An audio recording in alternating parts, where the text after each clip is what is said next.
over it. Sometimes when we do this, it's good to review. So just out of curiosity, how many of you have run Facebook ads before? And is that like actually like going in the back end and doing it, or hitting boost post? I set it up and then I boost the post, or I set up my parameters and all that. Yeah. I paid somebody to do it. Smart. Boost. So the first thing we always tell people is just never boost a post. It's like basically boosting a post is like running an ad with training wheels on. It still gets you where you're going, but it's not really the best way to do it. And so your aim should be to go in through the back end. So really what you want to do is go through the back end of Facebook. So if you just go to facebook.com/ads, or when you're in Facebook, you'll see a little drop down in the top right on your desktop when you're on the browser. You click on that, and it brings it, and like halfway down it says Manage Ads. If you've never run an ad before, it'll say Create Ad instead of Manage Ads. But you just click on Manage Ads. It brings you into this page here. If you've run ads in the past, it would show them all here. If you've never run, it'll just look blank. There's a small chance the green button on the left there is on the right side for you. If it is, that just means you're on the old version that hasn't rolled out the new one for you yet. Literally the only difference is the buttons on the other side. You'll notice no other changes. Any other changes are at like a level that you guys won't need to do anything for. It's for like e-commerce people spending thousands and thousands and thousands a day.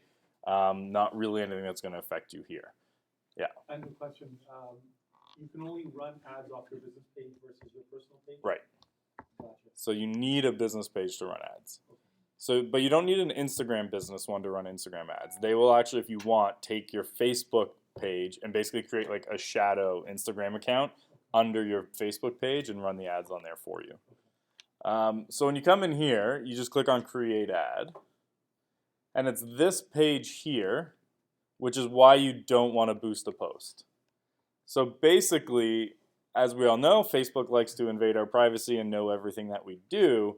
This is part of the way that we take advantage of that. Is when you boost a post, you're only essentially doing it for engagement. So people, and they're making some changes to that.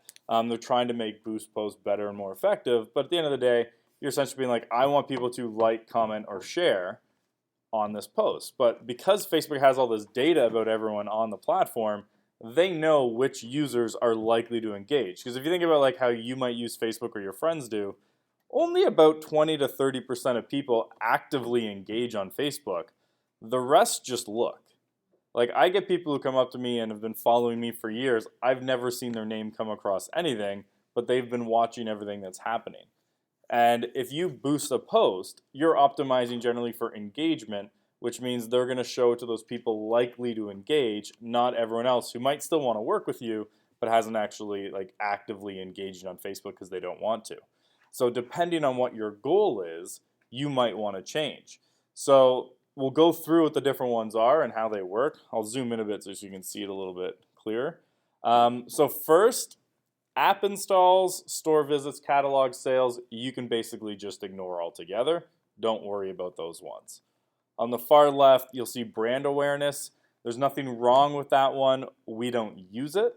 So I also wouldn't really worry about that one. But brand awareness also does have value. We've just found when that's our goal, there's better things to do. So we don't personally use brand awareness. Then under that, you'll see reach. Yep. Sorry, quick question. To get to that page, you press create. Right? Yeah. And I got this thing asking me create complete campaigns or campaign shells. Which way do I go? Complete. Complete? Yeah. Thanks. I haven't seen that page in like 3 years, but I'm pretty sure that's the right one. You must have never run one in the back end before. So reach, we almost never use. The only times you use it is if you have a really, really small audience you're going after. Because Facebook can optimize for a lot of different things here. But when it's a really small audience, if say like you have like 2,000 people you're going after, optimizing for the 2,000 people that might watch the video isn't that important because the group is so small and it's so cheap to reach them that it's better just to go reach and get it in front of all of them. Because for 2,000 people, you can get them in front of them for so cheap, just try and get it in front of as many as you can.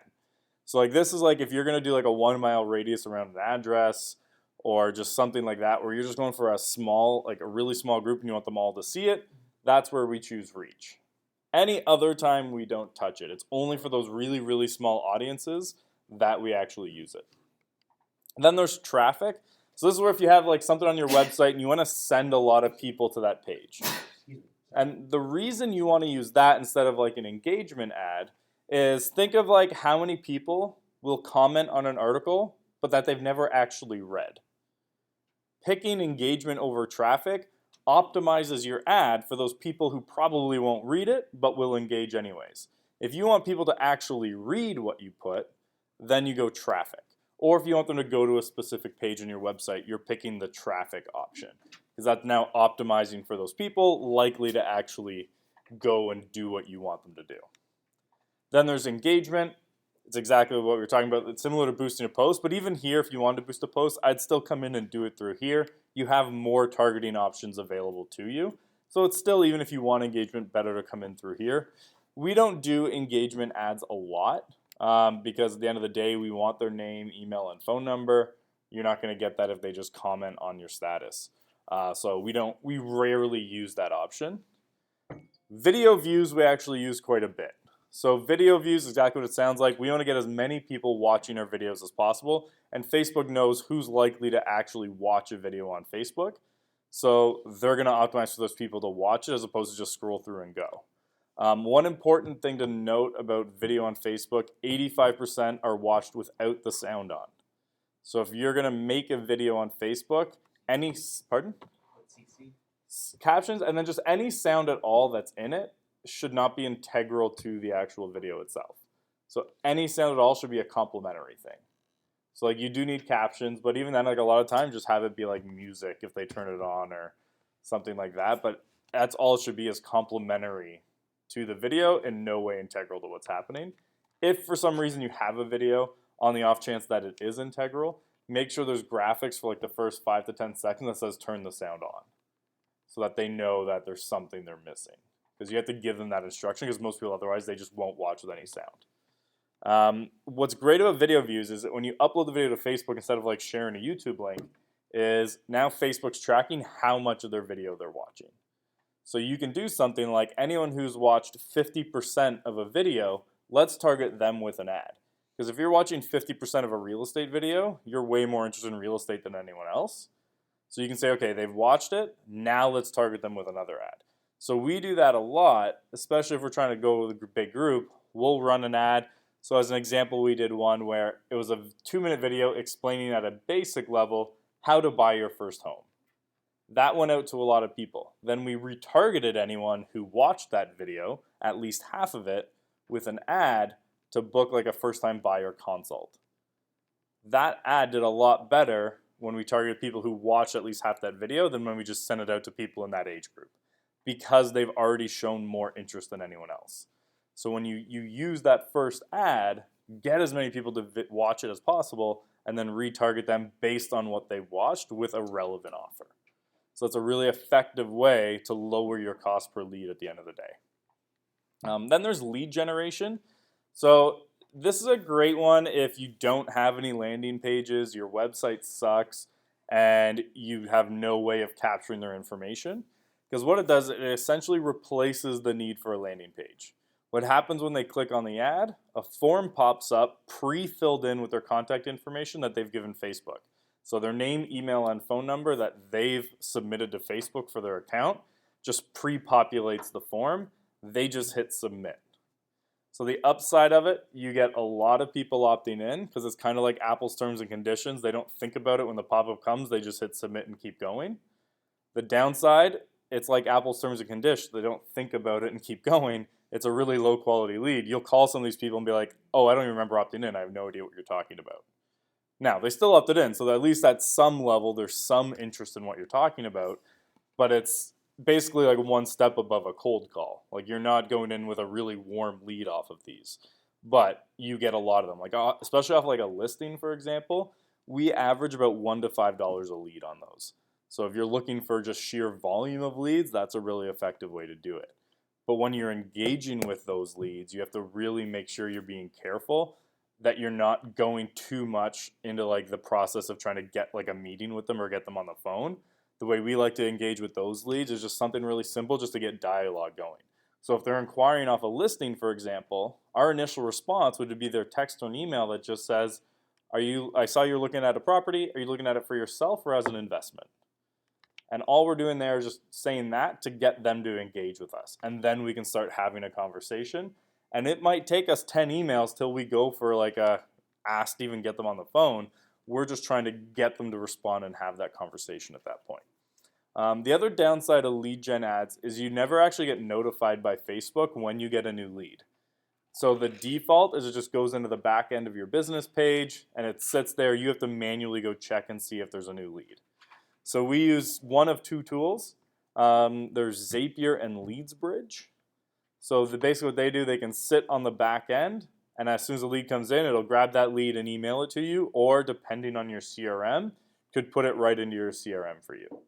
So it really depends on what you're using.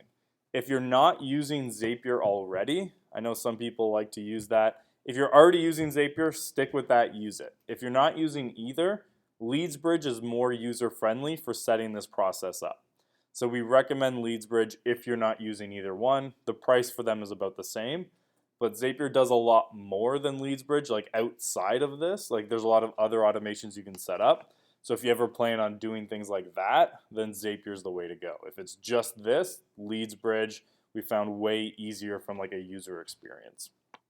And then the other nice thing about this is because it's the contact information they've given Facebook, a lot of the time it's actually the right information. Because sometimes what they might do is they'll delete the last number and the phone number and then just like retype a different number just to make sure you don't get it, which happens with all forms. But on a percentage basis, you're often getting more correct information because it's pre-filled in. And what's great about that, it's also cell phone, which means you can text them. And you know most of the time you're going to get it. Email, it's slightly age dependent. So we found over 35, you almost always get the right email address. Under 35, it's different. Because like under 35, you're looking at groups and you're like, okay, I got Facebook 12 years ago when I was in high school and my email address was like beachbabe@hotmail.com. You grew up, became an adult, and like, maybe I don't want to apply for jobs with a beachbabe email address. So you switch, but you don't change your Facebook. So you find like under 35, you get a little bit higher rate of fake email address. And they're not even really fake. They're just old ones they don't use anymore. But that happens a bit. And then underneath that, there's messages. Oh, do you have a question? I thought I saw a hand go up. Okay. So there's messages. What that is as people click on your ad, instead of going off Facebook or a form popping up, it actually just opens up a chat with your business page and their profile. And then you can just start a talk right away with them. The convenience of that is it's really easy. It's kind of a low friction way to start a conversation. Downside, you don't get their email or their phone number. What we found, and there's the odd campaign that's an exception, the cost per lead between a message ad and a lead gen ad is about the same. So if you're paying the same cost per lead, you might as well get their email and phone number. So that's why we normally prefer a lead gen ad to a message ad. But that's just sometimes. So it's one of those ones you can test. Like we have some clients who only do message ads, but we prefer lead gen because we want their contact information so that we can add them to our database and start nurture process. And then on the top right side here, conversions. I wouldn't worry about that one at the start. I mean, this is for most of our lead gen campaigns all we use, but it's a little bit more complicated to set up. Does anyone here have the Facebook Pixel on their website? Does anyone know what the Facebook Pixel is? Nope. Okay, so have you ever gone shopping on Amazon, you looked at a shirt, gone to Facebook, and then seen an ad for that shirt? Yeah. That's the Pixel. Yeah, so it's similar, like basically the exact same as like Google tagging. But you're doing that with Facebook. So like first homework today, like go get your Facebook Pixel, send it to whoever manages your website, and tell them to put it on. If they can't, you need a new website. Like it's the easiest job in the world for anyone to do. It's like a 5-second job, and 3 of those seconds is literally hitting copy and then paste. Like it's a very quick thing for them to do. Like companies that normally charge through the nose like $500 an hour to make any changes to your website will even do it for free because it's such a quick thing to do. So get the Pixel on your site so it can start tracking people. Even if you don't plan on running ads for 6 months, get the Pixel on now so it starts collecting that data of people who have been to your site. And now you can start, one, retargeting people who came to your website, and the other is you can run conversion ads. What that does is, just say like you think of the traditional way, you have like your landing page where someone might opt in, and then you have your thank you page. What you do with a conversion ad is you have the pixel on both pages. But then you're telling Facebook, anyone who comes to the thank you page is a lead. So say it's like a seller lead. You're like, anyone who comes here is a seller lead for me. Once you've had about 50 seller leads hit that page and Facebook is told that's a seller lead, they'll look at all those users who opted in, analyze their profiles, and then go find more people like them. So they start optimizing your ad for you to get it in front of the right people. So you can at that point like basically remove all targeting. Like when we get about 50 leads, a lot of the time we drop like every single piece of targeting we do except for excluding agents. And we tell Facebook, you find the people for us. And we've seen like lead costs sometimes go down by as much as 30%. So it's a really effective way to do it long term. But the complicated side of it is you have to get the pixel on both pages, you have to get an extra event code on the thank you page, and then you got to tell Facebook that's a lead. And you want to make sure it's set up properly. So it's a little bit more complicated to set up. So I don't recommend starting there if it's your first time running ads, but know that that's something you should probably work towards. Or if you're hiring someone to do it, they should be doing that if they know what they're doing. So go with that. Any questions about these? We're good? All right, so we'll go to the next section. I'm just going to build like a traffic ad as the example. So on the right side, you'll see this column here, and there's really two ones that most people look at, which is the audience size and then the estimated daily results. Audience size is the one you want to pay attention to. So as we're refining our targeting, that's what's showing up as how many people we're running an ad to. When you look at estimated daily results, what we found is most of the time, for any local business, especially like a service-based thing, it's never actually accurate. This is more built for like e-commerce. So if you're selling purses and jewelry and t-shirts online, those numbers are normally fairly accurate. But like you'll see, like you'll do here, 20 bucks a day, you might get 500 clicks. Not happening with a real estate ad in a local area. But when you're targeting, 20 million people across North America, you can get those numbers down because you can really refine your targeting and you can go after such a wide base. When you're targeting local, it's so much different. And that's another thing. If you ever hire someone to run like Facebook ads or an online marketing campaign, make sure they have experience with local businesses. Like obviously experience with a real estate agent helps, but if all they've ever done is e-commerce ads, what you do with e-commerce is a lot different than how you market for local businesses. So just make sure at the very least they have local experience as opposed to just e-commerce. So now we'll go through and build. So first, obviously, you go by location. The default, they just do all of Canada. So some of the cool things you can do, like obviously you can just come in, type Mississauga, and it'll just pull up the default 25-mile radius around Mississauga. Obviously too big if you work in the area. You can just switch it to current city only. So now we're down to 640,000 people over the age of 18 in Mississauga right now. But one of the things you want to look at is this little box above. You want to go people who live here instead of everyone. So we just knocked 200,000 people out of our targeting who don't actually live in Mississauga. You guys have the airport here.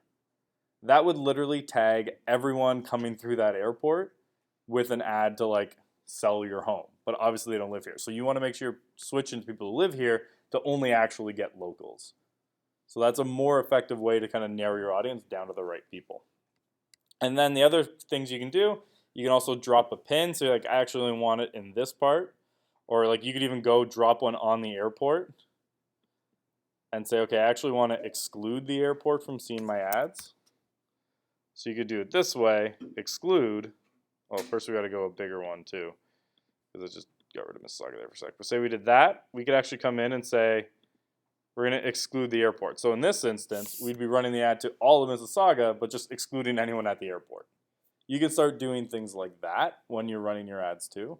Some of the other cool things you can do with targeting, which is one of the great things about Facebook is how specific you can get, is you can just take an address, for example, and do a 1-mile radius around the address. And now we're down to 41,000 people, and then you can start playing with an age to get it into the really right spot. But what we use this for, there's a couple different reasons. One, if you have a listing appointment coming up, target the house, type in the address. If you know the seller's about 40, then target everyone between like 35 and 45 in a 1 mile radius around, and then target their house with like video testimonials of your clients. And now, like the week leading up to your listing appointment, they're just going to be hit with ads about people talking great things about you, and it's going to only cost you like $50, and it's going to get you a better chance at closing. Other things we do it with: you have a pain in the ass seller asking, "What the hell are you doing to sell my property?" Target their house with an ad. Every time they log on to Facebook, they're going to see it. It's going to cost you the minimum $5 a day budget, but they're always going to see you advertising their property. So it's another easy way to kind of be like, I know what I'm doing. Don't worry, you're always seeing me advertise it. And then you can do more targeted ads for a larger group. But that's a good way to kind of keep it out that way. The other way we use this location targeting this way is if you know there's events going on. So as an example, like we had a client who sells cottages, and then the Cottage Life show was at the convention center. So we actually ran an ad to the convention center saying, like, if you want to buy a cottage, click here. So anyone at the Cottage Life show sees the ad for buying a cottage. I used to do it when I used to sell in Aurora, because I used to coach youth basketball, but I didn't want to be that annoying guy who went up to the parents and be like, oh, by the way, I also sell real estate, talk to me. I'd run an ad to the gym while I was coaching with my face and the big logo as just being talking about real estate. And then when I'm actually like at the end of the games, I had parents coming up to me being like, oh, I see that you're in real estate. So it's like general awareness because of where I am.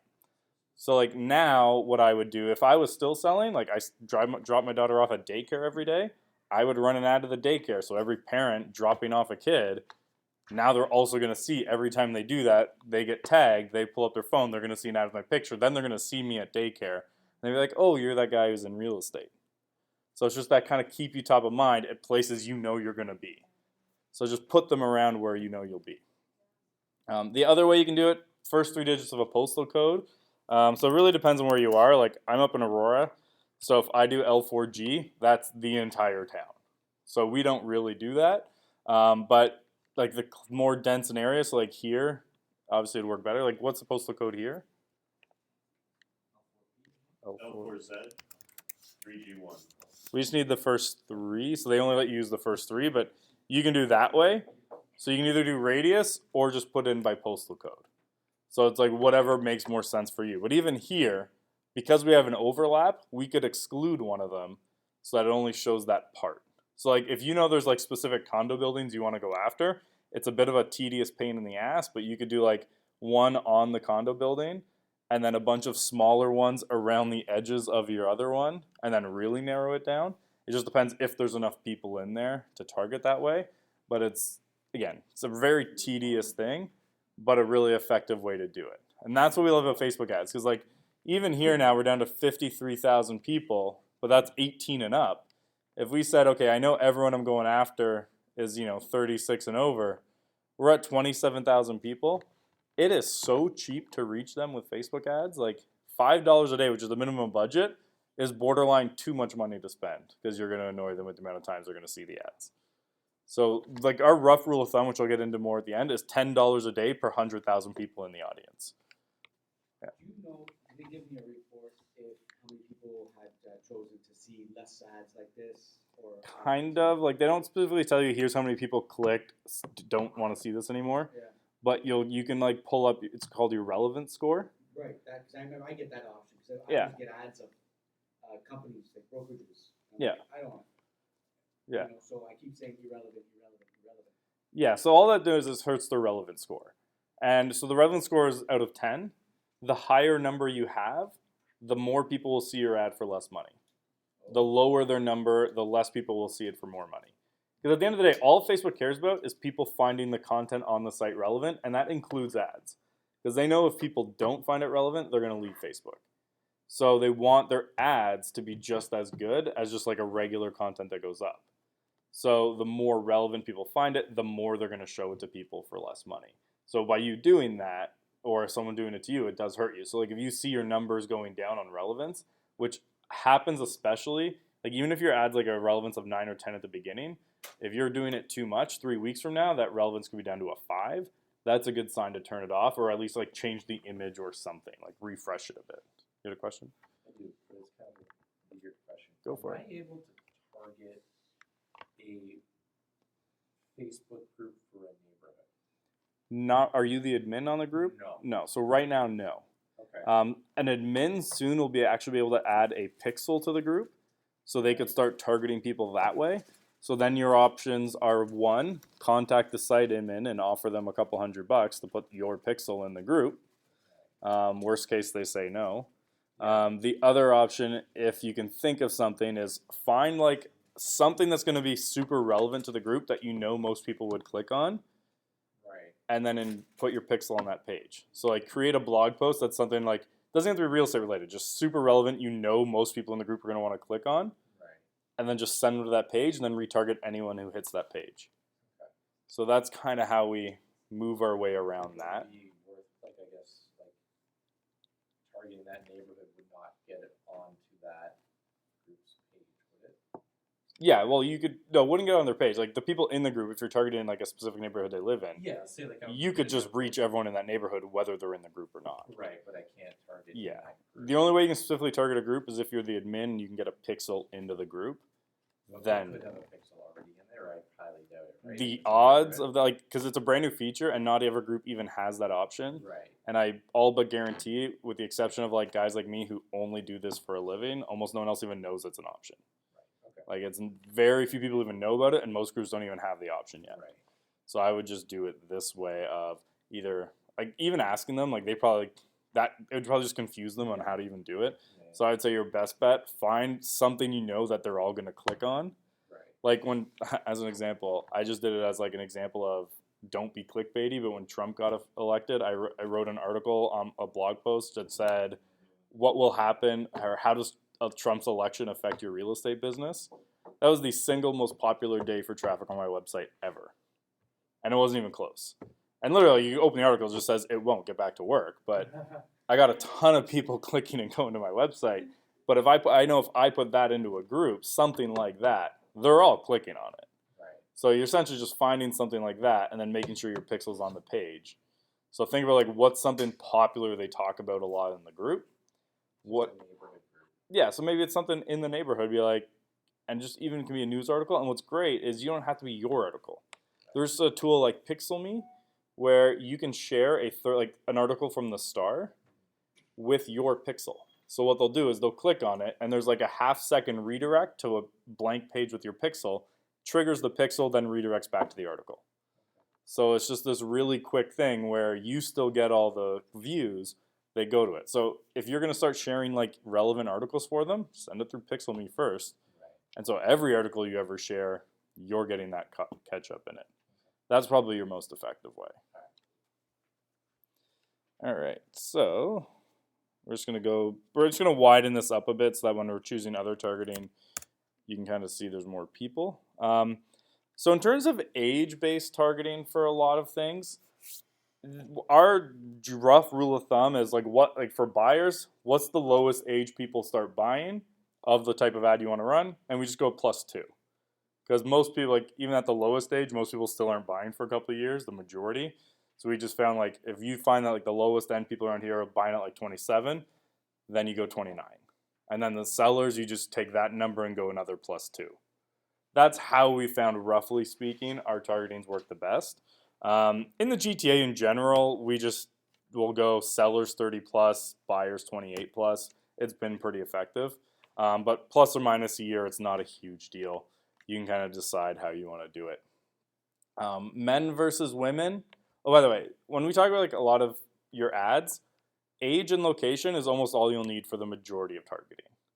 I'll show you some other things you can do, but for most part, unless you're at like you're targeting this wide of an area where there's 880,000 people in it, you don't need much more than this. And here you could literally just narrow that down to a smaller area and you'd be fine.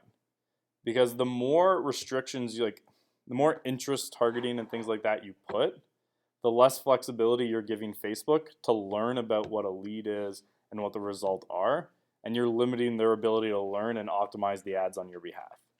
So like you're essentially putting restrictions on Facebook learning more and doing a better job for you.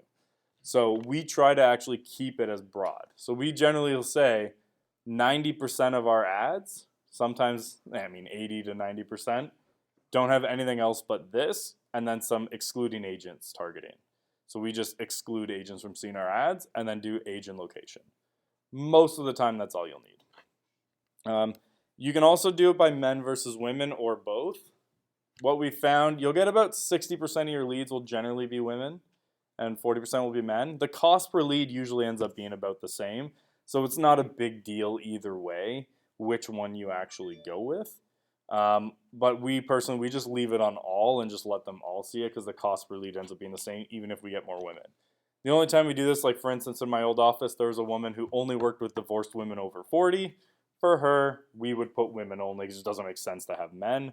Otherwise, we put both. In terms of language, like you could say, okay, I only want people who speak English. You can do that. We found that hasn't really changed results. Where the results have helped is when you speak another language. Like if you speak Farsi, you could run an ad in Farsi, especially like do a video of you speaking it. And that's going to resonate way more with people. Like we had a client in Texas who did an ad in Spanish. So the Spanish speakers in Texas responded to that at a huge rate because it's in their native tongue. So if you speak another language outside of English, that's where we find the languages to be more effective. So the way we do it there, and the example we use is how to target or exclude agents from seeing your ads. Because you guys, I don't know if you guys specifically do it as a smaller group, but you guys opt in way too much in your competition ads. I see the names coming across my board all the time. Like we had one client, we launched a new campaign without excluding agents because he wanted to recruit people to his team. So he didn't exclude agents. He wanted them to see he was doing lead gen. 30% of all the leads were agents opting in just to see what happened. Then we put in some parameters, got rid of them all. So the way you do it, and you can't do it by like where your employer is, because none of you, I bet, list Better Homes and Gardens as your employer.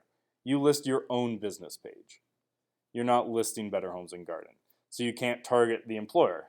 And your job title, even though technically you're all either a sales rep or a broker, I would bet if I went to all your Facebook page, the odds of any of you listing either of those are pretty small. Because we see things like sales rep, broker, associate, realtor, team leader, dream maker, CEO, and like all these different names that come across the boards. So if you target by job title, it's not going to work. Like we had this company, so we also do like ads for some real estate vendors. And we had one that brought us in to do like an audit of their account. And they were targeting, based on job titles, all agents in Canada, which is 110,000. When they did by all the different job titles they can find, their target audience was only 24,000 people. There's definitely way more than 24,000 agents in Canada on Facebook. So it doesn't work. So the way you want to look at it is that same idea of what interests do agents have that nobody else does. So the first one we generally look at would be real estate coaches. Tom Ferry, Mike Ferry, Brian Buffini, different things like that. Inman News. Now, because we're in Ontario, we can go more specific. One of the best ways to exclude agents in Ontario, because no one else but an agent would ever like it, the Real Estate Council of Ontario. Nobody else cares. Added bonus, when you exclude them, Rico doesn't see your ads. It's just dark to them. And then same like Toronto Real Estate Board, Ontario Real Estate Association, Inman News, Real Estate Webmasters, all those guys, exclude them. Now, the other side of that is you don't want to, like, you might think something's real estate specific, but it's not always it. So like if you look at DocuSign, which is huge in the industry, you can't exclude agents based on that because so many other businesses use DocuSign too. But Dotloop, real estate only. So you can exclude Dotloop. So you have to really make sure that what you're picking is very specific to the industry and group you're going after. So like as an example, if I had a home on a golf course and I want to target golfers, I'm not picking people with an interest in golf. It's way too general. Like Facebook thinks I'm really into tennis. And that's because I read an article about Serena Williams winning Wimbledon when she was pregnant, and I thought it was just a super interesting like human interest piece, so I read it. Now they think I'm into golf. I'm not. I just think she's cool. I have no interest in tennis. Golf's the same way. But at the same time, you can be like, okay, let's take like a golfer, Tiger Woods. Way too mainstream. Like I bet the majority of this room would read an article like Tiger Woods cheats on his girlfriend again with 18 Perkins waitresses. Like people read that, no actual interest in Tiger Woods, too mainstream. But if you're into golf, Bubba Watson, Jordan Spieth, Titleist, TaylorMade, things like that. you're either into golf if you know what those are, or someone in your house is. So it's looking at those interests the group you want has. So when we're looking at targeting, if age and location isn't enough, we look at the 3 Fs. So the first one is, who do they follow? Because someone who follows, like, how many people know Gary Vaynerchuk? You? Someone who follows him, very different than someone who follows Kim Kardashian. So you're looking at, who am I targeting? Or then there's Tony Robbins and like things like that. So who are they spending their time following? Like, are they following Elvis Stoico or Wayne Gretzky? Like, again, different people, and those are very dated references. But looking at things like that of who are they following would mean who they are. And then, so that's the first one. And then what do they fund? So the second F is funds. Like, where are they spending their money? Because generally people who get their coffee at Starbucks are different than people who get it at Tim Hortons. So you're looking at where are they spending their money most of the time will help you narrow down who your kind of ideal client is when you're running these ads. And then the last F is frequent. Where do they frequent? This doesn't necessarily mean in person. It could be online. Someone reading ESPN.com, very different than someone reading Vogue. So where are they spending their time online? You can target them based on that. So like one of those, like, I don't know if anyone advertises in the newspaper still. Like, advertising in the Star is the stupidest thing you can do when you can just target the Star as an interest and target anyone reading their website or engage with one of their articles for $5. Like, the Star probably wants like $500 for an ad. I can literally spend the minimum budget of $5 a day and target anyone reading the Star anyways. Like, there's no point in giving them money. Now, like, smaller local newspapers probably won't have enough of a size on Facebook to be targeted, but the Star, Globe and Mail, different things like that, you can just put them in there and start targeting them. With that saying, like, Facebook never advertises what that size is, but there is a minimum size to actually be able to target who they are. And it does change page to page, because I've seen pages with 50,000 fans who you can't target. I've seen pages with 15,000 you can. So it's somewhere in that range, though, of like 15,000 to 50,000 likes until someone can start being targeted. And like, no agents generally are big enough. I know one agent in the world that's big enough to be targeted that way, and it's a guy named Ben Kinney. I don't know if you guys know, he's in the States. So like most agents, like, I think we worked with one team, they did about 400 to 500 deals a year on average, and they had about 10,000 likes. You couldn't target them. So I wouldn't worry too much about things like that. So literally all we do is, for most of the time, it's just excluding agents. So we'll just say things like Inman News, Real Estate Council of Ontario, and then we'll do like right there, Real Estate Council of Ontario, we just knocked 20,000 people off our targeting. That means in that one, like, just adding that in, 20,000 agents gone from seeing our ad. That's almost half a treb right there. So doing things like that is going to cut down that amount quite a bit for you. And then you can do things like Tom Ferry also. And the other nice thing with Facebook, and I don't know if, for some reason it's not here, it's up here right now, but you can click on suggestions and it'll start telling you other ones that might work. So Canadian Real Estate Association, Gary Keller, Ontario Real Estate. One of the other things we'll do, and you'll see now that it's dropped to fewer than 1,000. Don't worry, that's just a glitch, because it's obviously way more than that are actually there. So sometimes you just gotta, like, all right, I'm gonna take out Tom Ferry for a sec, back up to 860. He doesn't have that many fans there. It was just a random glitch sometimes that happens. Like, it's just a stupid little thing. Sometimes that happens. I would keep it in, it'd still be fine. But that's where, like, understanding how it works can help, is sometimes Facebook glitches.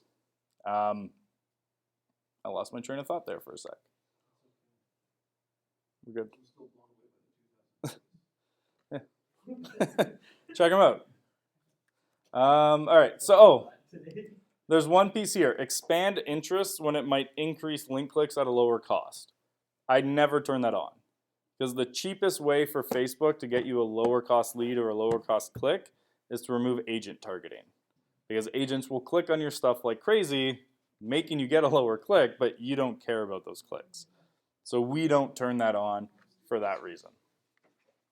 And then you've gone through all this work, save audience, you just click save, you're good to go. Now next time, you don't have to redo that every time, you just click choose my saved audience. Oh, I know I wanted to mention. The other thing sometimes we'll do is relationship status.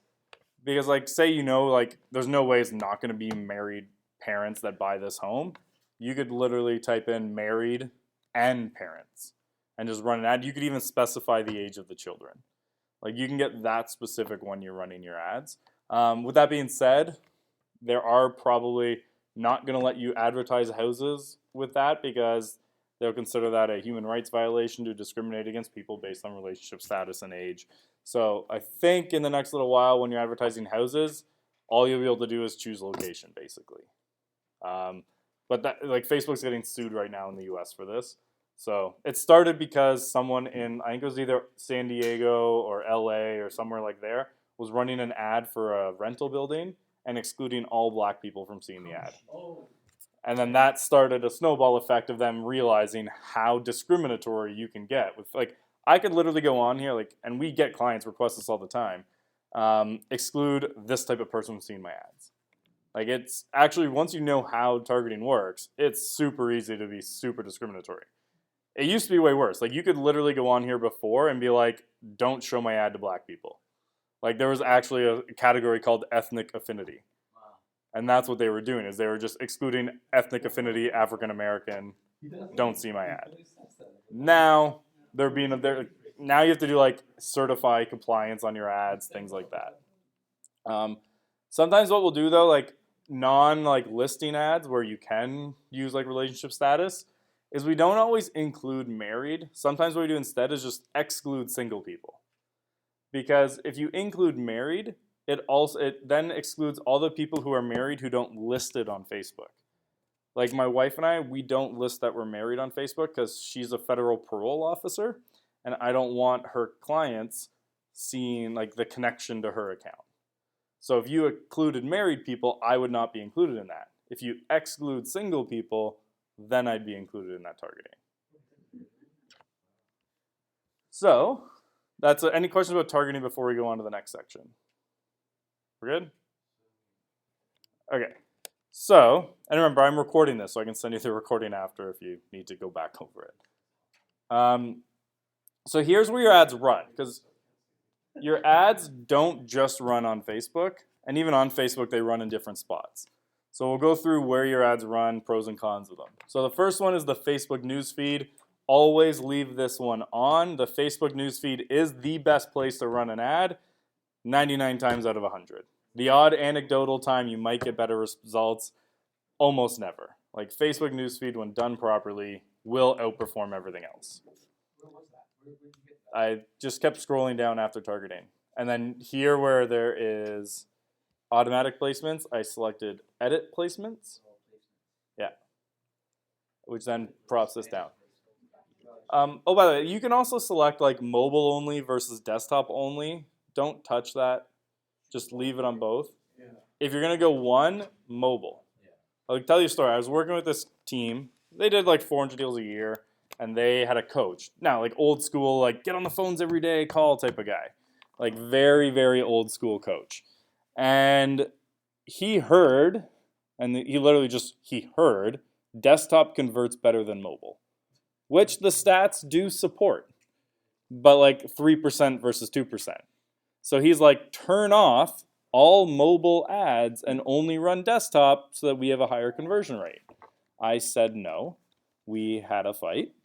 They had to get involved and calm us both down. But then eventually they're like, do what he wants. So I was like, it's your business. We'll do it. We went from 12 leads a day to 0. The reason is 95% of people never go on Facebook anywhere but their phone. 1 in 5 minutes spent on anyone's phone is spent on something Facebook owns. Like Facebook and Instagram is 1 in 5 of all minutes spent on a phone.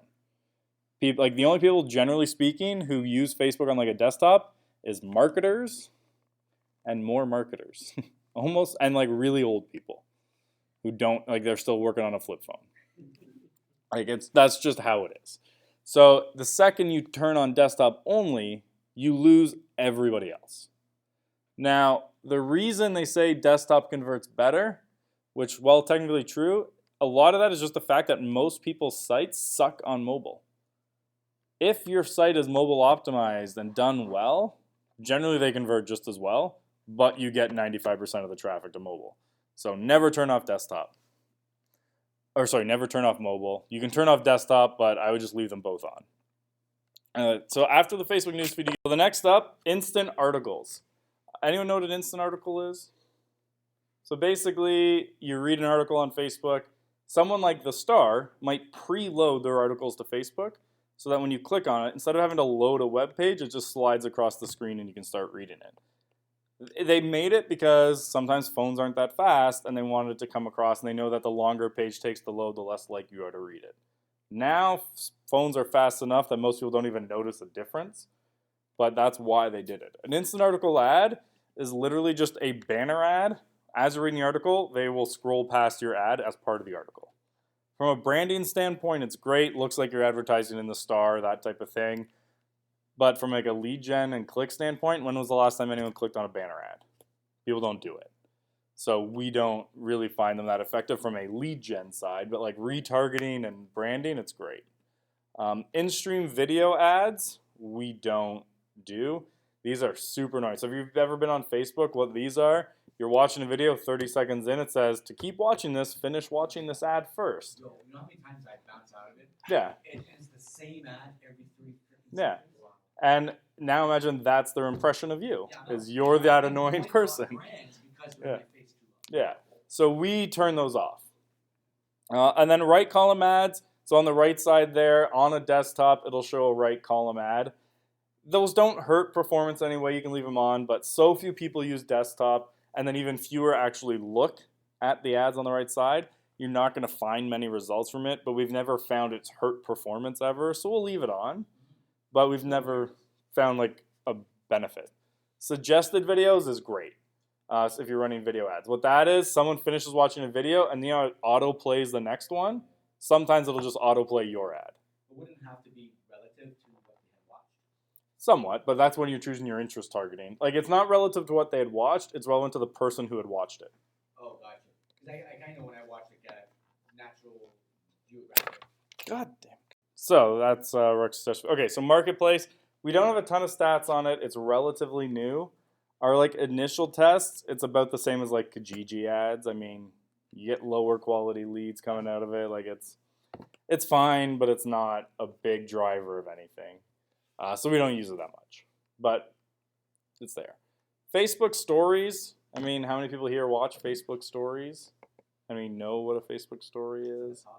Yeah, like it's 90% of them are just someone's Instagram story being pushed over to Facebook. Now, anecdotally, I've talked to a few agents who do a lot, who kill it, even with Facebook stories, and have gotten deals out of them. Now, every single person who's told me that is a very good-looking woman. I don't know if there's a direct correlation, but literally everyone who's told me they've gotten a deal out of it is very good-looking. From an ad perspective, we haven't gotten any results from it.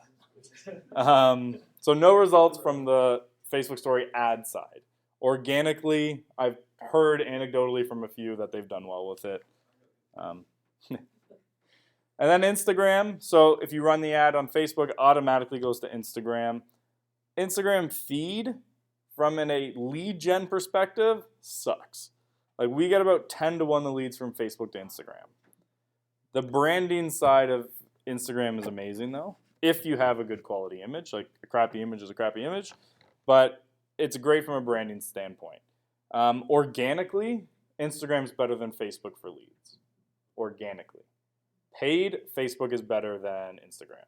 So that's where the switch. And mainly that is Facebook is just overwhelmed with organic content that they don't show business page stuff anymore unless you pay for it. Whereas Instagram is not that clogged yet, and business stuff can still go in pretty regularly. But that will change one day, where you'll have to start paying for Instagram the same way you have to pay for Facebook content. On Instagram, you can't share it to your business page, just to your personal. If it's a business account on Instagram, you can link it to your business page. So I need a business account. Or you can switch your personal account to business. Yeah. Yeah. Yeah. Like for Yeah. change it permanently? Yeah, once it's changed, though, I don't think you can change back. So the only thing to like consider, I can have two. That's what I'm saying, I have two. yeah, I would say creating two is probably better, because like what's going to happen is when that switch comes, when there's too much content, you're going to stop being, like, your business stuff will stop being seen. and you'll have to pay to promote it. on Instagram. Yeah, it's not there yet. Like business stuff still shows in feeds, but it will come that route. Keep it as personal. I would, better. yeah, I would create a second one that is for business and Just not, strictly yeah, unless you have like 10,000 followers or something huge. Like, because the value in Instagram is once you get to 10,000 followers, you get additional features. So if you don't have that, then I would just start a new business one and then keep a personal and personal. So if you do an ad on Facebook, on your business page, and it's synced with your Instagram. If you go through the back end this way, if you just boost a post, it doesn't automatically go to Instagram. Okay, and then can you just like do an ad on Instagram? Yeah, so like you'd literally just come in here and turn off everything but the Instagram. Like you can literally, if you want, build one for any one of these. Right. So like if you have a huge budget, it actually makes sense to build one for each version so that you build it specific for where they're going to see it. Right. But every time you do that, like each individual one, the minimum budget's $5 a day. If you just look at how many there are, that adds up pretty quick. Most agents aren't going to spend $5 a day on each one of these placements. But you can't do just $5 a day on Instagram and $5 You a could. day on Facebook. Yep, so you could just do $5 a day, only choose that ad to be Instagram placement, $5 a day only to go on the Facebook placements. You can do any combination of these that you want type of thing. But yeah, it's kind of up to you. Okay. Yeah. I have a question, but it's not really a Go for it. question. Oh. How much do you charge? Depends on what you want us to do. But most like our most popular packages after ad spend start about $1,250 a month. After ad spend. Yeah, so like the ad spend we recommend $500 a month. Our fee $750. That's our silver package, which is our most popular and where most people start. Then it goes up from there. Like we have clients who spend $4 or $5 grand a month type of thing. Right. There is like a way you can just test this out. We have a program where we'll just market your listings on a one-off. That's $150 a listing. Right. The very first time it's $250. There's a setup fee plus the $150. So like the first time will be $400. And we normally average between like 10 to 40 leads a listing for that. Yeah, like it's $1 to $5 a listing, and 50 of the 150 goes to ad spend. So it's pretty consistent. That's good. So the next section here is audience network. We generally just turn these off because they're just annoying as hell. Anyone here play like video games on their phone? Candy Crush? All that? You don't want to admit it. I know in a lot of rooms who are like, I don't want to say I play Candy Crush. Yeah. Do you ever like play a game and then an ad pops up and you got to hit the X to get out of it? That is a native banner and interstitial ad. It's just a pop up in your game. You get a really low cost per click. A lot of those clicks are guys like me with fat fingers who miss the X and click on the ad instead. So it's an artificially low cost per click. Similar to in-stream videos, you're playing something on your phone or in an app, video interrupts the app and says, watch this video to keep going in the app. That's an in-stream video ad. We don't like those either. The only ones that make sense to us are rewarded videos. What those are, a lot of apps make a ton of money. Like I know there's one called Game of War. They're making about $5 to $6 million a day from people spending money in the app. Like I know a lawyer in Winnipeg who was spending about $60K a year in the app. Come on. Yeah, it was ridiculous. We made. That's 60 grand on it. But they gotta be making the thing. Okay. Yeah, I'm sure he was making He's gotta be making money. Like this Yeah. isn't just like he's throwing away 60. Oh no, it was. It's a straight. He's just playing for fun. He just enjoyed it, and it was competitive, and yeah. Like I spent and like I played it for like 3 years and actually made like friends in it. I spent $100 and kind of felt like an idiot, but literally he'd spend that like in a minute and just like he'd spend $5 grand on a weekend tournament in the game. Like the game just got so competitive, it was ridiculous. What a rewarded video is for people like me who didn't really want to spend money in the game but still compete. Watch the 30-second ad and you get whatever the in-game currency is. Yeah. So you want to like get gold, watch the 30-second ad, they give you gold. And so you can target into certain games. You don't choose the games, you choose the users. So you choose like these people matching my profile. When they're in a app that allows these type of ads, it'll show up. So the benefit of this is they have to watch your entire ad and then they get a reward at the end of it. Right. The downside, they just got a reward. They want to go spend that reward. They don't want to go fill out a form describing their home to get a home evaluation. Right. So there's that side of it. And the last section here, messenger ads. So the first one is inbox. That's basically a banner ad. As you're scrolling through your messenger, between your contacts, you'll see a banner ad for someone. Similar to all banner ads, not a lot of people click on them. The next one there, sponsored messages, I would just ignore completely. What those are, people who have messaged your page, you can pay to send a message to all of them. You don't generally get enough messages as a real estate agent to make it worth it for you not to just go personally message each person. Because, like, for instance, like one of the teams we worked with, like 5 deals a year, 15, or I think they have about 10,000 likes on their page. They got about 15 messages a week. 10 of those were mortgage brokers and stagers and photographers. So they only got about like 5 actual messages worth responding to a week. At that rate, you just talk to them like a human. You don't send out automated crap. Like, it's just not worth it for the like return you would get. What that is meant for is like Starbucks. They'll get like 10,000 messages a day, and they could just send one message out to all of them. That's what that's meant for. It's not meant for local businesses. You can also target by like mobile devices. Like, I only want to target Android users, iOS. That's meant for like app developers. Like, my app only works on Apple, so I only want it to run to Apple people. So unless you're that person who's like, I hate anyone who chooses an Android phone over an Apple or vice versa, you don't need to worry about that. There is a block list here, like exclude content, exclude publishers. I don't worry about that on Facebook. Facebook, to a degree, controls who's allowed to advertise on their platform. They're a little bit more strict. Google is not. Google's more like, if you're not porn, you can run ads. So you might want to pay, like if you're running Google ads and retargeting ones, you might want to look a little bit more into where your ads are going. Like, we had a client who, very left-wing, and all his ads were on like InfoWars and Breitbart and all those stuff, and he saw it, was not too happy because the client sent a screenshot of, why the hell are you advertising on InfoWars? So we had to go and we had basically found a list of like 2,000 alt-right sites and had to go ban them all from his ads showing up on. Facebook, that we have never found that to actually be an issue. What is it? If someone had blocked you previously, like your personal Facebook page, would your ads show up on their? If that's your personal they've blocked, yes. It'll still show up because your personal and your business are separate. But if they've blocked your business page, the ads won't show up. Yeah. Now, if there's like, way to see who's blocked the business page? no, that the Facebook doesn't like wanna. Yeah. Yeah, basically. That would be so hilarious. So like, if there are specific people you want to exclude from seeing your ads, the easiest way to do, you can't exclude specific people, but just go to their Facebook page, look at the things that they like, and then exclude people who like those things. Like, it's. I just want to target. I want to target expert. So in terms of budget, I briefly mentioned before, you want to go about $10 a day per 100,000 people in the audience. That's like a rough rule of thumb. If you have 200,000 people and your budget's 10, you can still do it. What you don't want to do is go the other way. Have a budget of have an audience of like 50,000 and do like $20 a day. Because what happens is they see it way too much. And then they get annoyed, and then they hate you just a little bit more every day. So $1 per 1,000. Yeah. $10 per 100,000 in the audience. So $1 for each 10,000. Yeah. But your minimum budget is $5 a day, so 50,000 or below, you just have to spend $5 a day. The exception to this is if it's a short-term ad.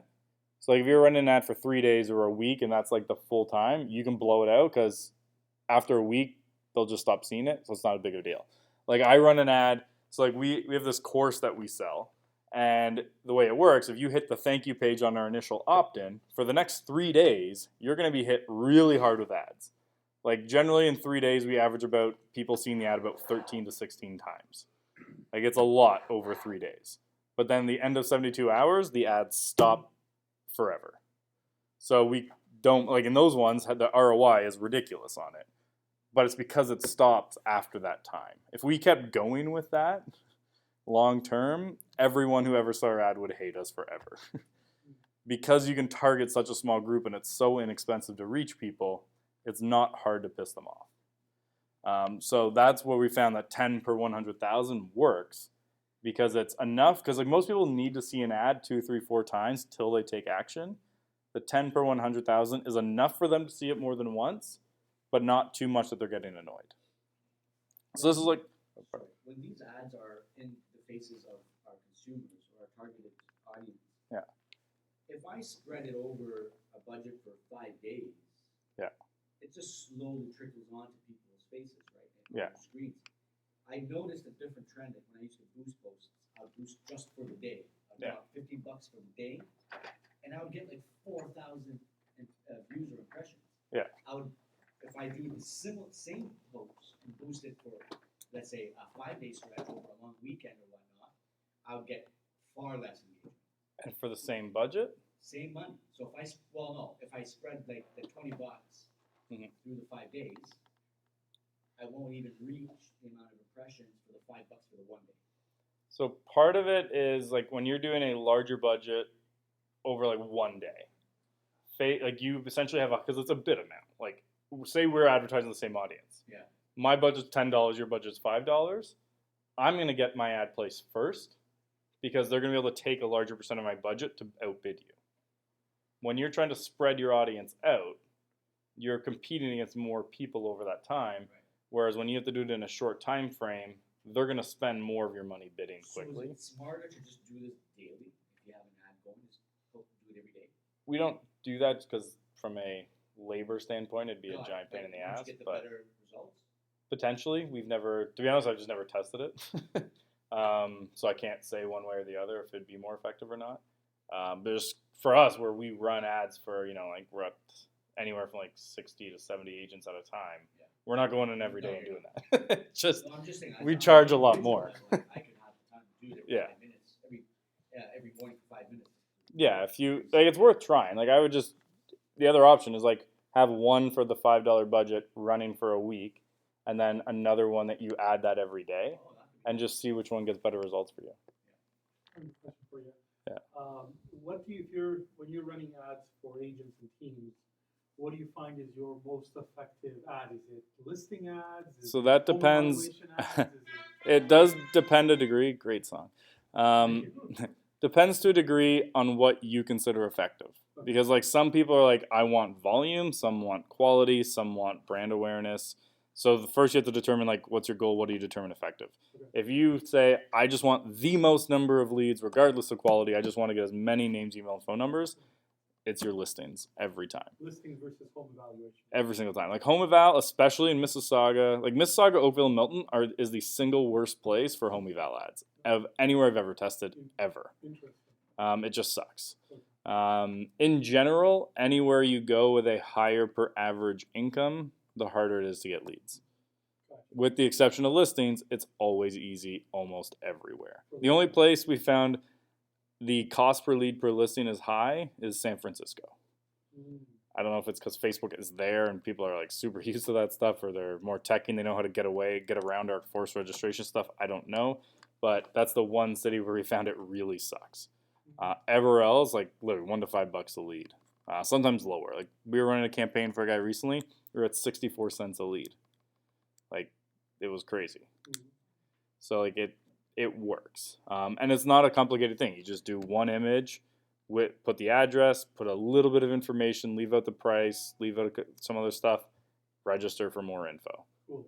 And I can send you the link to like a template we use for it, Sure. but it's really easy. Thanks, Andrew. Cool. So one quick note about budgeting. You can do daily budget versus lifetime budget. Really the only difference is lifetime budget has to have an end date. But if you put $50 over 5 days, it's still spending $10 a day. Same if you put $10 a day on the daily budget. The only real difference between the two is a lifetime budget of $50 over 5 days instead of a daily. The daily, once you hit 10 on any given day, it stops. On a lifetime budget, they might spend 12 one day, 8 the next day. But it averages out to that over the 5 days. Then the advantage of lifetime budget is, for some people, you can do ad scheduling. So you can choose based on what day and what time you want your ad running. So we don't do this. We leave ads 24/7 to 24/7 because like they're shift workers and nurses, like things like that. Like they don't have normal schedules. The reason people do this is sometimes they just want to be able to be available to answer leads. So they'll be like, Monday I work 9 to 9. Tuesday my kid has soccer, so I'm gonna stop at 6. I have hockey Wednesday nights and I'm hungover, so I don't start till noon on Thursday. Work all day Friday. Then I only work part of the day Saturday, and then I'm done. Like you could do that, and now the ads only run during those times. We don't do that. We found it better just to run 24/7. This to me is more for like Pizza Hut. They're not going to run their ad at 7 a.m. They're going to run like 11 to 8, being like, what are you doing for dinner? Like that type of thing. The only time I'd see it used in real estate is really that I want to be available to call the leads as soon as they come in. So I'm not going to run at times I'm not available to call. But that's more of a personal preference thing. If you have the right systems and tools set up, that doesn't matter as much. One quick thing to note too, if you go to look at lifetime budget, then go back to daily, then go back to lifetime, if you had ever changed the number in here and then switch back to the other, it doesn't go back to the number you put in, it goes back to the default. So we had a client who accidentally spent $500 on an open house ad when they meant to spend $50. They got great exposure, but wasn't their intention. So just be careful of that if you're making any changes going through. All right. Now we'll actually get into like an actual ad. If you have multiple pages, this is where you can pull them up. So these are the different types of ad formats. So on the far right, you have collection. We don't really use that one. We found that it hasn't gotten us any better numbers than anything else, and it's a little bit extra work, so we haven't found it's worth it. We will probably revisit it in the next 6 months or so because Facebook keeps improving things. So for instance, like lead gen ads, we used to never touch like a year and a half, 2 years ago. Then they got better. Now we use them all the time for listings because we get such cheap leads. But 2 years ago, we actually refused to use them.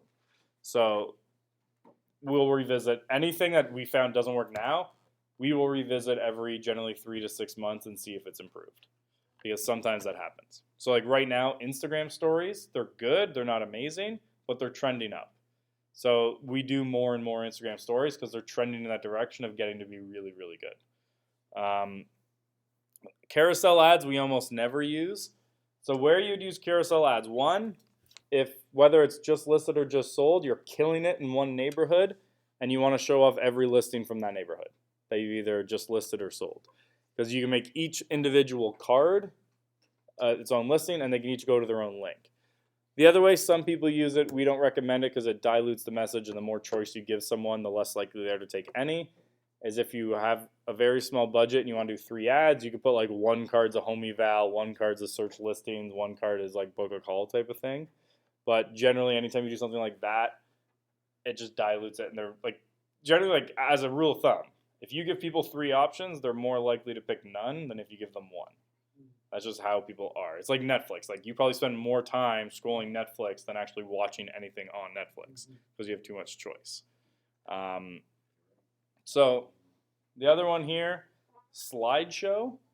We used to use this for listings because the idea was you put like 10 images in, it auto plays them, cycles through the listings really quick. Then one day, slideshows broke and we had to go back to single image ads. During that like 1 week to 2 weeks that it broke, our cost per lead halved. So now we stopped doing slideshows, we only do single image because our cost per lead is so much better. So for most ads, almost every ad we do is a single image ad if our goal is lead gen. Single images seem to outperform everything for lead gen. Video is great for branding, great for lead conversion, great for awareness. Lead gen, it's still behind images. So like with listings as the example, with a image ad, we average $1 to $5 a lead. With a video, 4 to 8. It's not a huge difference, but that can change. Pardon? What's the difference between lead conversion and then the actual lead? Like I'm seeing a difference. So when I talk about like video helps lead conversion, for example, we've already generated the lead. Now we're running another ad to that lead to help convert them.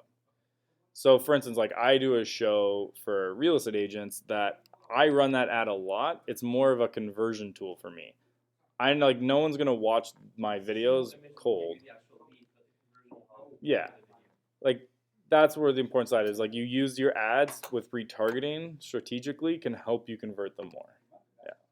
I create the images and the videos, or you? Videos would be on you. Okay. Images we do.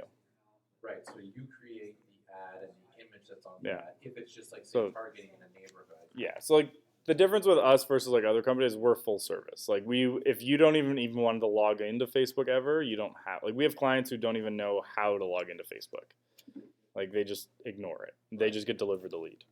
Right. We have other clients who are in there every day. It varies.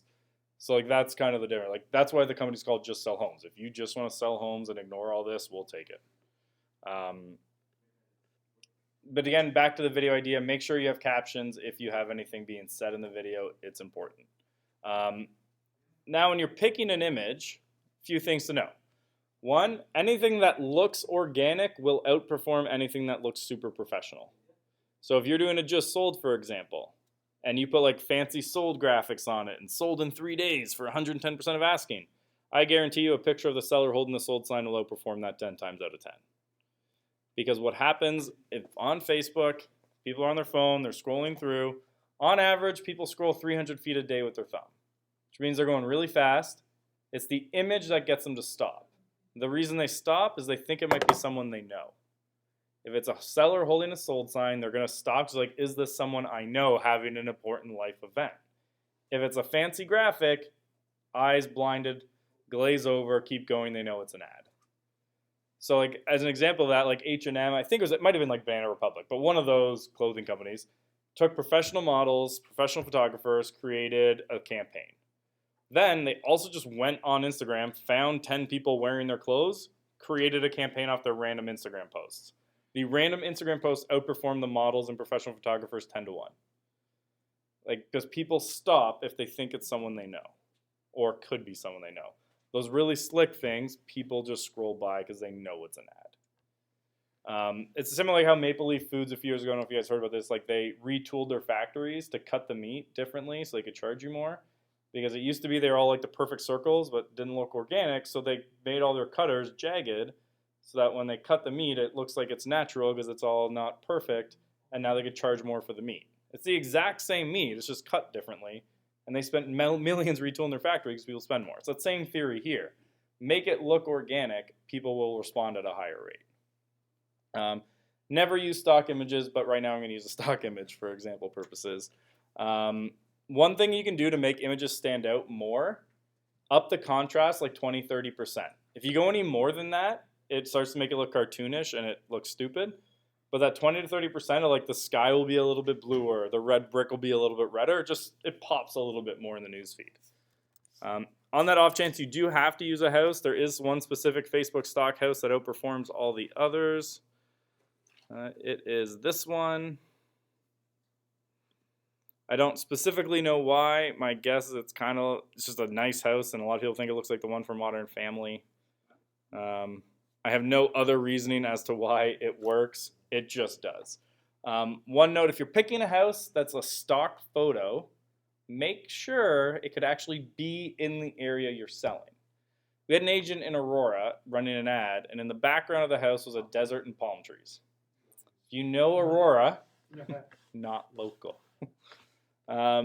So make sure you're picking that image. So again, they see the image before anything else. That's what gets them to stop.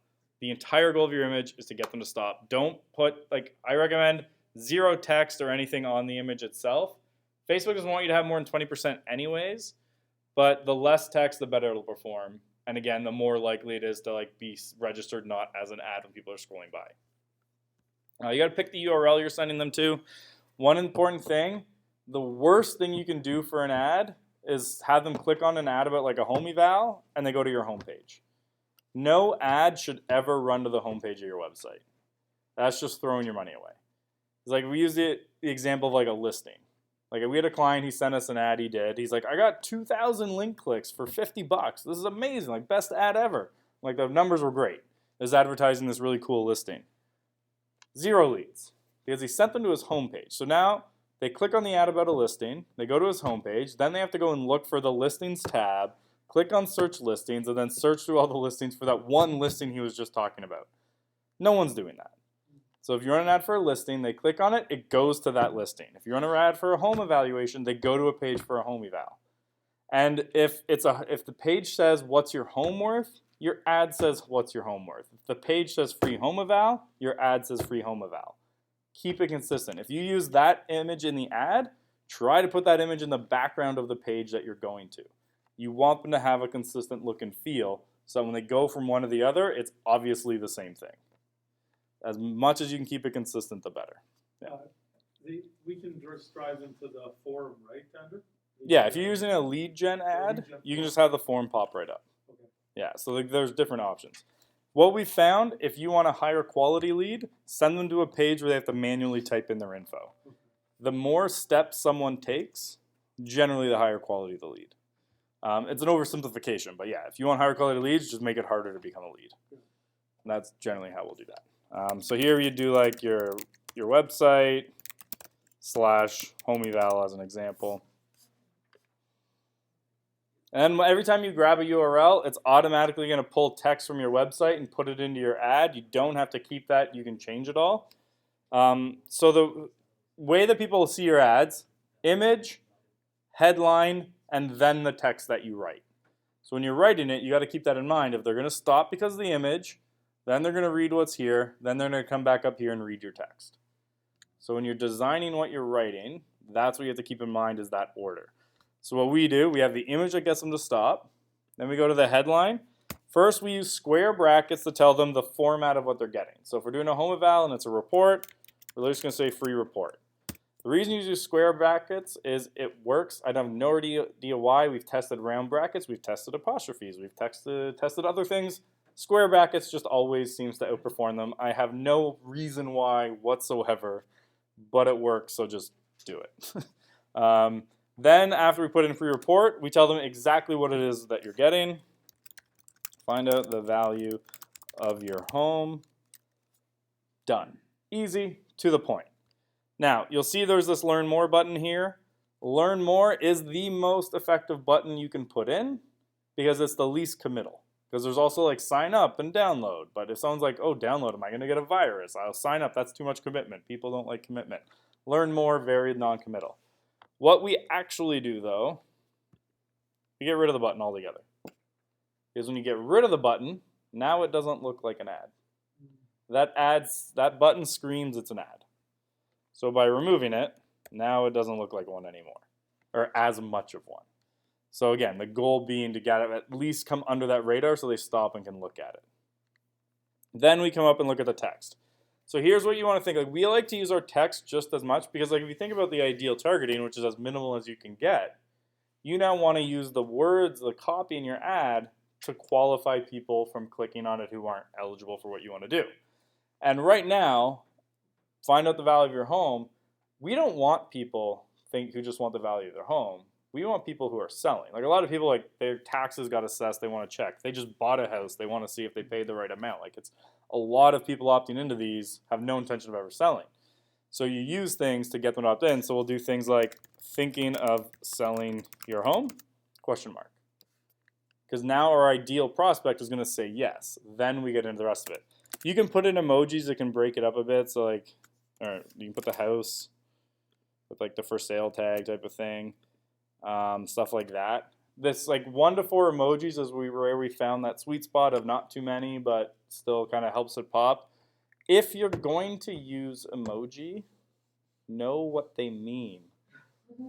It's very important. Is an eggplant not an eggplant? Yeah. My mom asked me if I wanted eggplants for dinner, entirely in emoji, and it was super awkward. So don't use eggplant. Like really, as a general rule, eggplants, peaches, and donuts, just ignore in your ads. Yeah. Just know what they mean. I just learned about this.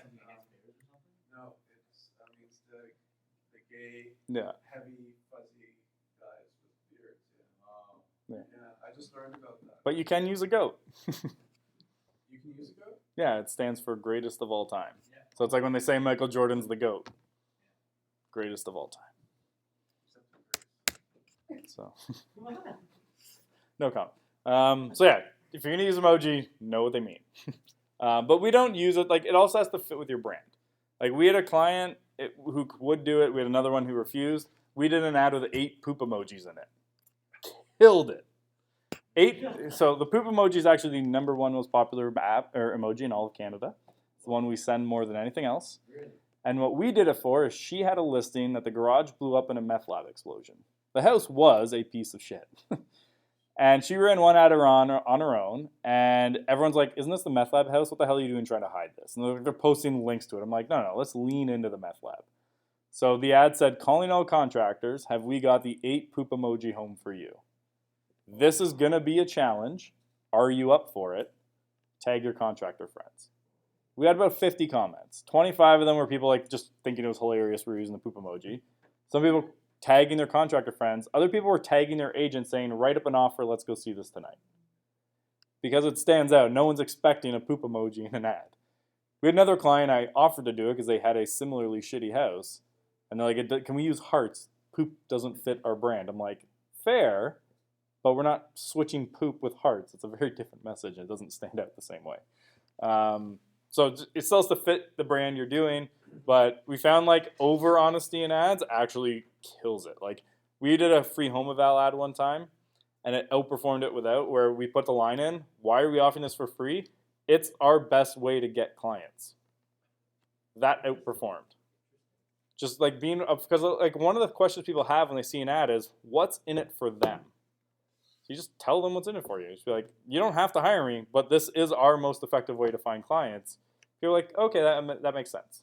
And they go, they know what to expect. So what we normally do after, say, thinking of selling your home, we want to try and like build a bit of rapport with the person we're going after. So one of the reasons people get a home eval is they want to know what their home's worth so they can buy the next one. So when buying your next home, it's important to know the value of your current home so you can plan better. The other added bonus of that line, now we're narrowing it down to people who also have a home to sell and buy. So now we can try and target those people who do both. Then we also now call out some of the other issues with home eval, which is like a lot of them are automated, because people will click on this, think it's automated, then come back and shit talk you in the comments being like, I thought this was going to be automated, it was just a trap to get my email address. So we'll literally write, this is not an automated valuation. It's a local report. It's a report made by a local expert. Automated valuations are often inaccurate. Oh, if I could spell, that would help. And misleading. Again, you're just leaning right into what their issues are. And then the last line we have to put in every ad, regardless of the type of ad. Click below to get a copy of your report. Just by telling them what to do, like we found our clicks sometimes increase by as much as 20 to 30%. Just by adding that line of telling them what to do. Some campaigns like... Sorry, is that considered too much text? No, we've run ads with like 1,000 words in them. It like really the only thing is don't put any fluff. If you can put 1,000 words that aren't fluff, people will read it if it's good. If you're a good writer, write as much as you want. Same with video. Like I've run videos ads that have been over an hour and have killed it. Wow. But it's because it was good content. Like it was like one of them was essentially this class videoed and then put into an ad. Real estate agents watch the hell out of that. But if I just did one where I was just sitting there just talking about real estate for no reason, about nothing, I'd get 10 seconds in, everyone would be gone at if 10 seconds. So it's good content. Like Because I was under the impression videos should get a minute or less. a minute or less, because if it's not, you can't do Instagram. But the reason like most people say a minute or less is like, yes, people have a short attention span, all that. But it's a lot of it is just most content sucks. Like you're only gonna do a minute because you can't do anything more that's interesting a lot of the time. Like there is value in some things. Like we also do short videos too. So like in our like Facebook group that we run, I'll do like quick 2, 3, 4 minute quick tips type of videos for people. But then we'll also launch 2-hour episodes of our show. People watch both of them, but for different reasons. So as long as your content's good, you're good to go. But it has to be good content. So we just say make it as long as you need without putting any fluff or BS in it at all. If you can do only 1 minute of good content, do 1 minute. If you can do 20 minutes, you can do 20 minutes. But like someone who watches a 20-minute video, the quality of that lead. There's nothing really interesting or exciting about real estate when you do a video. It's usually, unless if you're... So I'll give you an example of one that would work with real estate. I know some agents who do this, and it works really well. You can pick the day of the week. I'm just going to use Friday as an example. Every Friday, just go on MLS, and you can just screenshot it with like your face in the corner, and it would just be like, here's every listing that came on the market in the last week. Here they all are. Here are the 3, 4, 5 that were actually the best deals of all the new listings this past week. And then you explain why this house was a good deal, this house was a good deal, and this house was a good deal. People interested in the market will watch the hell out of that. So you like using Screen-O-Matic type of thing for that? Yeah, I use Loom, but yeah, Same it's idea. it's literally just a screen record with like your face in the bottom corner. But because like people sometimes like overcomplicate the process. Buyers don't want a real estate agent. Sellers don't want a real estate agent. Buyers want a house. Sellers want a buyer. That's all it is. Buyers will watch things that help them get a house. Sellers will watch things that help them get a buyer. So you make content for that, and they'll watch it. Especially if they're spending $1 million on a house, they'll watch a 10-minute video. Like just thinking, like my wife and I recently bought a house. I'm pretty sure she's watched a 3-minute virtual tour about 40 times. Like, and that's minimum. Like they'll keep doing it when they're spending that much money and it's somewhere where they live. So yeah. Sorry. Can I ask about captions? Yeah. We do videos on Facebook and YouTube, and there's like automated captions for that. Yeah, those suck. Yeah, so we started doing our own in like Rev.com. what's it called? REV.com. It's $1 per minute a video, and it's perfect captions. And that'll work for like Everything. Instagram as well. Yep. They'll give you, there's like 30 different formats you can take the captions in. One of them's like Facebook.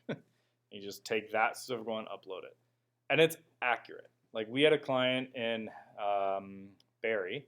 She did a video on the shores of Lake Couchiching, and she's like, hey, this is Heather Beauchesne with Remax Che. My client are looking for a cottage on Lake Couchiching. If you know anyone thinking of selling their cottage in the next little while, get in touch. My client wants to buy. Remax Che, Heather Beauchesne, and Lake Couchiching all spelled perfectly. We had it back in under an hour. And that was from the caption system. And it was $1 per minute of video. Most real estate videos are in that 2 to 3 minutes of video. So you're talking like $2, $3. So it's perfect. Now that's US, so add 30%. But I mean, still. The other side of it that's nice, they'll also transcribe if you want. So like I do my show, which is like 1 or 2 hours long. I'll upload that. They'll transcribe the entire show. Now I got like 20 blog posts.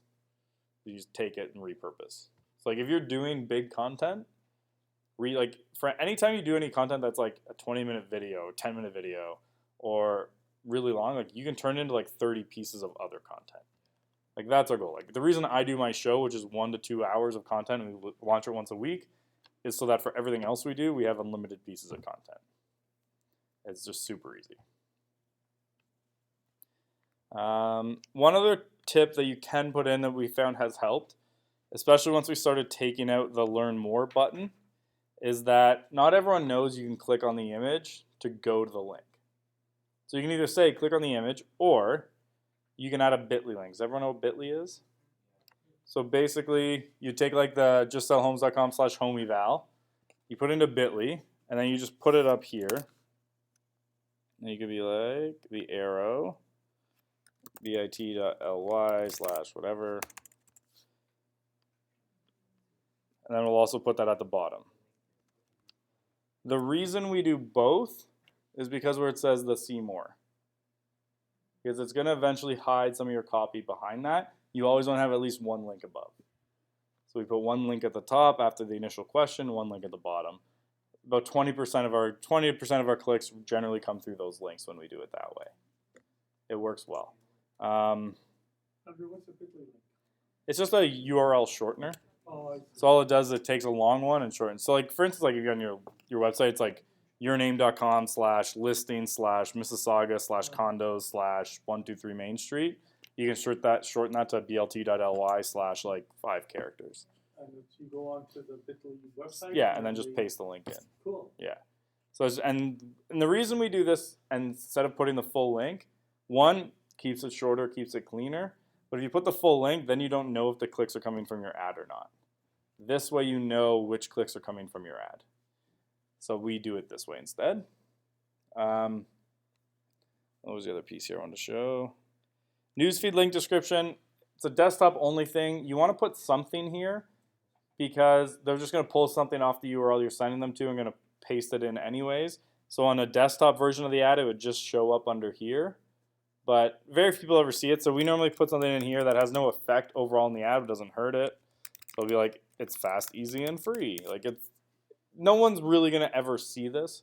So you don't have to worry about it. But for that like 5% of people who will, you don't want to just to pull random crap off your website and put it in because you don't know what it's gonna pull unless you know what all like the meta tags are. So that's what we do there. And then display link, I would just ignore. Display link used to be good because that's where I used to be able to like do the ESPN.com stories. But thanks to Russia, can't do that anymore. And like the other thing would be like if you had the link there is like justsellhomes.com/listings/Mississauga/condos/123 Main Street. You could shorten that down to like justsellhomes.com/123 Main Street to make it look cleaner. But the problem with that is that's now not actually a real link. So if they just took that and then pasted it into their browser and try to go to it, it goes to an error page. So we just leave that as just your domain name, and we leave it blank that way, so no one's going to any error pages. Now, on the rest of the stuff, to be honest, you can just ignore. And then when you're happy, you click on confirm, and your ad goes out. Nice and easy. It'll take about, generally the first time, up to like 24 hours to review. If it's 48 hours, okay. If it goes into a third day, it's probably just got caught in some type of weird Facebook glitch. Delete it and do it again. But normally like 24 hours is very reasonable the first couple times. The more trust you build with Facebook as like a legitimate advertiser who's not getting disapproved ads, the quicker it goes. Like we have ads that sometimes are like almost instant they're approved. Sometimes you'll see ads that go up, they're live for like 2 days and then get banned. The reason for that is every ad at some point is reviewed by a human. But just because of the sheer volume of ads, there's also the algorithm does the bulk of it, and then the humans get to it eventually. So the algorithm might miss it initially, and then when it goes for that secondary human review later, they're like, oh shit, that shouldn't have gone out. So like every now and then you'll see this ad, you're like, how did that get by the screening? You know it's only going to be up for a day or two. Because like we can tell some pretty well. Like one of the things, if you ever see like a before and after ad, those are not allowed on Facebook. So they just got by the algorithm that one time. But now they're about to get their whole account shut down. So their own fault. So yeah, like Facebook, their general rule of thumb is we don't want anything on our platform that might make someone feel bad about themselves. So if you're ever, so like when we ran an ad for they do like debt refinancing, terribly hard to get that one approved. Because anytime you're talking about someone who has debt, you're going to make them feel bad about themselves. Same with like you can't really advertise weight loss because you make people feel bad if you make them think they're fat. That's why before and afters aren't allowed because you make people feel bad that they're probably the before. So Instagram is loaded. organically you can do almost anything. It's the second you pay. So like for instance, my show, like if I post it organically, it's not going to get disapproved. But like we have guests who swear like crazy in it. The second I pay for that, Facebook will even read like the sound in the video, and if they detect profanity in the words that are being said on the film, they will disapprove the ad. Even if you beep it. Yeah. If I beep it, it's okay, but I don't. So like if I find that if like the swearing's after like the 10-minute mark, they don't normally catch it. Like the one we just launched, in the first like 6 seconds, he said shit. And Facebook just disapproved it right away. So, like, but I have other ones actively running where guys are like dropping mother effers in it, and it's fine. But it's like 30 minutes into the video, and Facebook hasn't checked that far into it. So that's the fun of Facebook ads. Any questions? How do you feel about using YouTube videos in Facebook ads? No, because then you don't get to do retargeting the same way. So like right now, you upload the video to Facebook. You can retarget based on anyone who watched 3 seconds, 10 seconds, 25%, 50%, 75%, 95%, or the whole video. You can't do that if you upload it on YouTube, like or just share the YouTube link. So what would be some of the main reasons a lot of realtors use YouTube links versus? Because they don't know any better. Yeah. Most of the time, it's just they don't know any better. Sometimes it could be they might be just trying to grow their YouTube channel, things like that. But if you know how to do it properly, you would never do it anywhere but Facebook organically. Yeah, like every video we do, we upload to both. YouTube and Yeah, each individually. Yeah. 'cause I try to wanna do more video than any graphics. Yeah. I find videos better engagement. Yeah, normally it is. The only caveat to that is you still have to be good at video. Like this thing where everyone's like, everyone should be doing video. It's only true unless you suck. I Like agree. some people are better at blogging. Like when I started out, like if you saw the videos from when I first started selling, I should never have put those up. Like they were terrible. Like but my blog killed it. Like I was getting people like coming up to me at the farmers market talking about how much they loved my blog. But videos, no one liked those. A little better now because I just get drunk on camera, but it's different. You know how you said that Facebook doesn't like text on image ads? Yeah. If you're uploading a video and you know how you can change the thumbnail, if there's text in that, would that affect it as well? Yep. So you still want to have it in like that 20% or less range. So like the best way to do it is take the thumbnail or whatever image and just do Facebook overlay tool, text overlay tool, and you can just upload an image here and it'll tell you if the amount of text is okay, if it's low, medium, or high. So if you're ever going to do one with text on it, put it through here first and they'll tell you what they think of it. No problem. What is that called? So it's the image overlay tool. Just Google like you can just Google Facebook overlay tool or image overlay tool and it'll come up. But if you're ever going to do anything with text on it, I would always put it through here. And sometimes the algorithm will even catch if you have like a bunch of people and they're all wearing shirts with writing on it. Sometimes the algorithm can't tell the difference between writing on shirts and that. So sometimes it's worth like, or if there's even like a van in the background with a bunch of writing on it, it's worth it to upload just to make sure. Yeah. And a question for you, if, let's say you wanted to do your own graphics, so it wasn't a house from Shutterstock. Yeah. Would you recommend going to Canva and building it? Yeah, that's because they what we have the do. resolution for the Facebook? Yeah, that's what we like. Most of our stuff, if it's not one of our like professional designers, we just do it through Canva. Okay, then they have the right Yeah. image quality and the resolution? Yep. Okay. Yeah. I'll go Photoshop. Again, just if you know how to use Photoshop. Just most people don't. I'm learning. Yeah, That's why I think we I'm like. gonna use it more. I use Canva because it's easy, but then I also sign up to a service called Design Pickle, which I think it's if you buy it regular price, I think it's $375 a month US, but you get unlimited graphic design. 375. Yeah.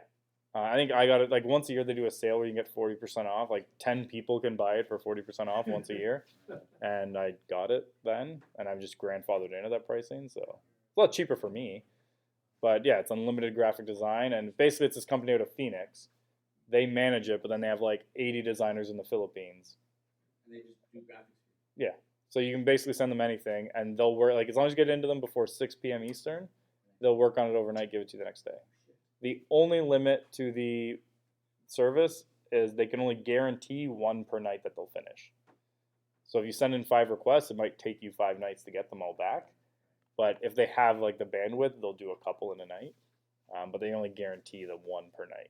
Do I have to explain to them exactly what I want, or do they just do it? Yes and no. So early on, you will more. Because like what happens is you generally get like assigned one designer. And the longer you're with them, the more they learn your style and what you want. They get better over the course of time. So, and then sometimes you have to request a new designer because sometimes they just don't get you. Like my favorite designer I ever had was the first one I ever had. Then she got promoted to be the boss. I was pissed. I was happy for her, but I've never had anyone as good as her. Like her, I could literally just send something, 0 instructions outside of do this, and she would get it done and beautifully. Now, like our current designer, we have to do a little bit more hand holding. But then we'll probably get a new one in a few months, and because I mean they're paying them like $5 an hour. There's high turnover, but I mean it's great. Design Pickle. Pickle, like you eat pickle. Yeah. Yep. And if you like the site you upload to like download all your photos is called the jar, the pickle jar. Yeah, they're very cutesy about it. Yeah. So Design Pickle, they're great. And then if you just want like a one-off stuff, just use like Upwork. It's great. We use Upwork a lot. Like my video guy's on Upwork. He's in Romania. He's been a television producer for 20 years, and because he's in Romania where the prices are a lot lower, I pay him $12 an hour. And I get a 20-year experienced television producer doing my videos. It's great. Yeah. Oh, if you're willing to go a little bit cheap, like I have a No, but I don't compare specifically. I have some Philippines people though. Like we had one agency we hired in the Philippines. They were okay. They were $3 an hour. U.S. So it's like 5. But yeah, it's ridiculous. Like the amount of stuff. Like for instance, like my show, I have a logo, which is like they literally drew it. It looks like me. It looks awesome. If I got that logo design here, it'd be about $3 to $4 grand. Guy in the Philippines, $100. I'm assuming you don't like Fiverr. No. But that's only, well, I like it for simple things that have no job for them to do creatively. The second you have to add creativity into it, you're not paying them enough to get creativity. But if you, it's just like remove the background from this image, rip the video out of this, like rip the audio out of this video and give me an MP3. That's a very specific thing that's hard to screw up. But most of the time we use Upwork. And when I'm looking for someone new, the way I do it on Upwork is I'll send them a video. For example, like say the job's video editing. I'll hire 5 people for the same job, pick the best one, and that's my guy going forward. Wow. So that's how, and like sometimes you end up having to hire extra on top of that. Takes time to find a good people sometimes, but when you find the good ones, you just hold. Like I found a guy, now he's $70 US an hour. He's in Australia. Best program I've ever found. Like the stuff he does for me is amazing. Like, and he builds it all from scratch. And really all it was is he was doing a renovation on his home, cost more than he thought and needed money. So this guy was like he worked at like top end developer for 25 years, needed extra cash. So I got him for $70 US and he's normally like 200. But so he just does jobs on the side for me, but the quality is amazing. So, but it took me a while to find that guy. And you do have to wade through a bunch of crap. But once you find them, you hold on and never let go. So yeah. Any questions? All right. No boosting. Never. I won't boost again. Done. I thought it was doing good. Like my last boost got me. I'm not boosting. My last boost actually got me 3 signed buyers. Yeah. And I sold them. Yeah, like it works, but like I said at the beginning, like it's like doing an ad with training wheels on. Yeah. Like it still works. You still get where you're going. It's just not if I as did a good. back end ad and boosted the same thing, is that overkilling it? I would just like if you want to boost it, I would just go through the back end and do an engagement ad. Because like you can select a post from your page you posted organically as your ad. Okay. So I just go through the back end Just and do go that. more boost now and take the easy way. Yeah. The only advantage of Boost really is it's quicker. Yeah, that's what I'm That's saying. the advantage. Take the long way home. Yeah. Like if you're in a time crunch and you have to get something up in 5 minutes, sure. Do a boost that time, otherwise I go through the back.